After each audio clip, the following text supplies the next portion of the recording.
Tony, this has not been an easy arena to play in over the years. What was the difference today? Was it just three-point shooting, or we got off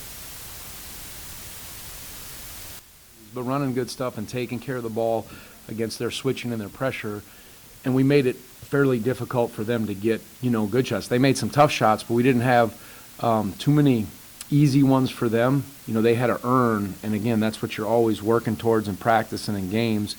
And then we withstood it in the second half, but got some, key contributions. And then, you look at that 11 of 22 from three and 6 assists. 6 turnovers.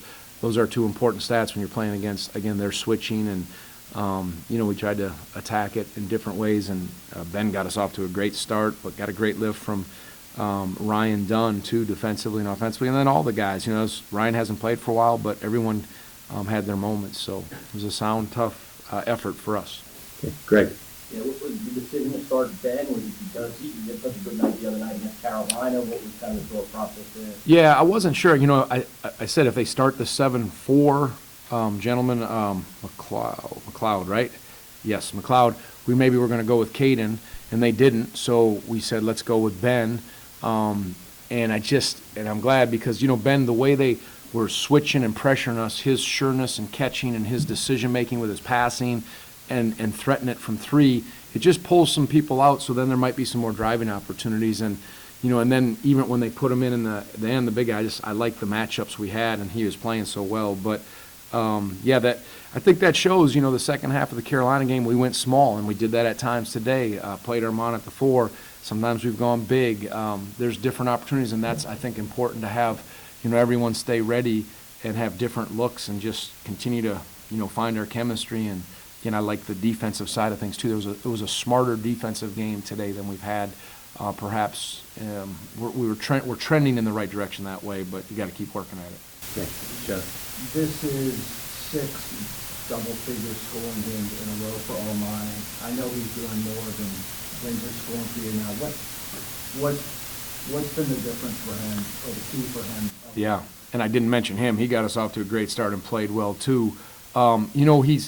He's freed up, some of the things we're trying to do for just some of the things we're running offensively. There's just, I think it's a little more, fits him better. And he's got a freedom about it. When a shot's there, he's being aggressive and hunting the catches, the shots, and just, doing well. And then he's rebounding for us too. That's what I like. And he's come back since the Miami game, and I think he's really taken a step and helped us out. So again, I like the opportunities he's getting in terms of being assertive offensively, and it's kind of coming together for him.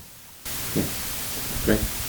Yeah, you guys kind of mixed up who's going to guard back in Cleveland. It looked like early, JD got him, Ben. Is that part of the plan? I think he's held scoreless for the first 15 minutes. Yeah, I mean, he's been really playing well statistically. He still had his 10 rebounds and 10 points. He got his double-double, but we thought Jaden would be a good matchup to start.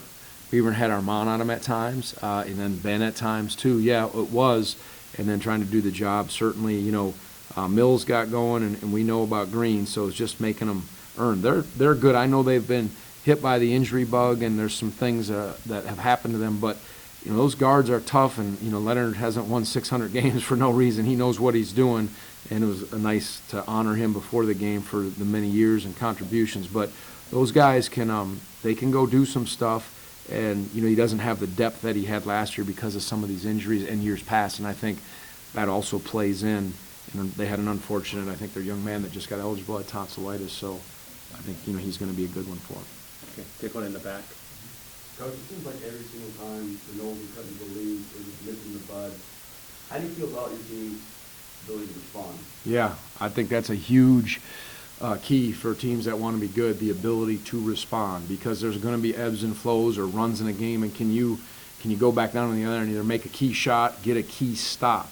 And we didn't, sometimes we've, at times when teams have made a run, we've either turned it over a couple times or shot a quick shot or just something's happened or missed a defensive assignment. But today they were more on point in terms of what they needed to do with the defensive things, not bending too bad or breaking, making them earn, and then usually someone making a nice key play.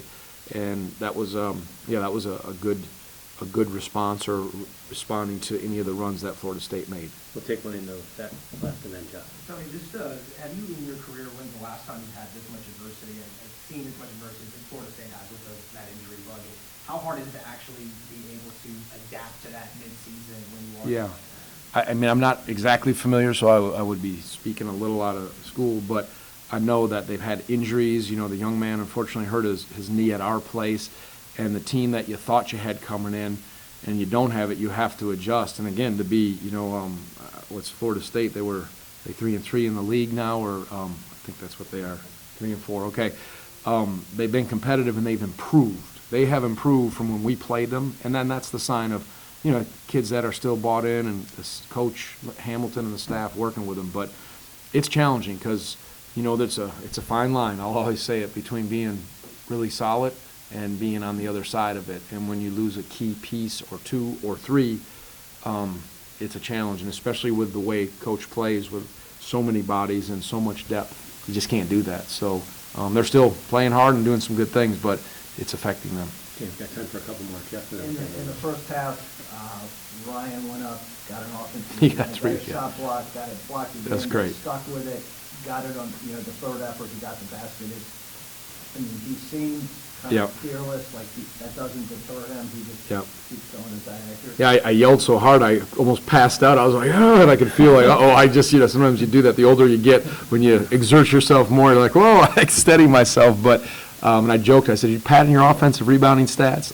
But that was great because, as I said, he has not played in the last maybe 3 games, 4 games, or meaningful minutes. Is that right? yeah, you played last game, expanded. Yeah, correct. But so to see him go in there and stay continuous, and his athleticism is real, and I thought he did a good job of, you know, a block here or there and just his length. So I was real happy for him. Okay. Jeff? You good? Oh, I'm sorry, we have one in the middle, my bad. Coach, your program's been, you know, one of the elite in basketball for a while now.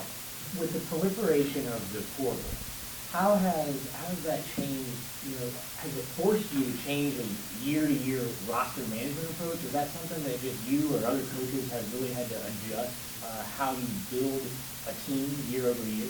Yeah, there's definitely some challenges that come with that. We try to, you know, the last couple of years we haven't used all of our scholarships. We've had a little smaller team, and, you know, hopefully you pour into the key guys and not as many will leave. And if we've gone to the portal, it's been, you know, Ben Vanderplas, someone's going to help us. Last year it was Jaden Gardner and Armaan Franklin had to. Those guys were going to come in and really help us. But there are certainly more challenges to build it because I think continuity is key. And so we've had some continuity. We've got an older team. Last year we were older but new because of that. This year there's a little more stability and then getting the right kind of transfers. But it's a hard thing. I mean, I don't think if you polled 100 coaches, I think you'd probably get 100 that would say, or most would say, I wish it wasn't quite like that unless it's a waiver or an extreme circumstance. So, but it is what it is. So you say, all right, how can we treat our guys right, coach them the right way, hold them accountable? You know, teach them, hold them accountable, and love them. And if they want to be a part of it, hopefully you'll have them for the time they're here. And if they aren't, and they don't want to, or other things are there, you can't coach waiting for the other foot to drop. You coach the right way, treat the guys well, but push them and try to do something good together. And so that's how you have to be, and everybody's got a different philosophy. Load up my roster because I know I'm going to lose a bunch at the end. Keep it tighter. You have to make some decisions, but that's kind of where we're at. Greg has one more. Yep. Yeah, just on your 3 older guards that have played together now for a year plus, B.A. Reese, Armaan. Yep. You know, you watch them pregame, they're joking around, them talking. Have you noticed how those 3 have come together? Have you seen that? And what Yep. did you see? For sure. I mean, well, Reese and Kihei played a lot for the last, this is their 3rd year playing a lot together, 2nd year for Armaan with them. But as I just said, continuity and experience, you know, the way, it's so important in college basketball with the right kind of guys. So you want that. We try to work hard and all that, but also have an environment of joy in our, you know, and you're going to lose tough games, but be thankful for what's going on and be free and joyful in what you're doing, and then we'll get after it. And I like that. And as long as, you know, we honor the things that are important in our program, we can see that guy. He said, Cut him off, he's talking long enough, so try to have a joyful program. All right. That's enough. Bye.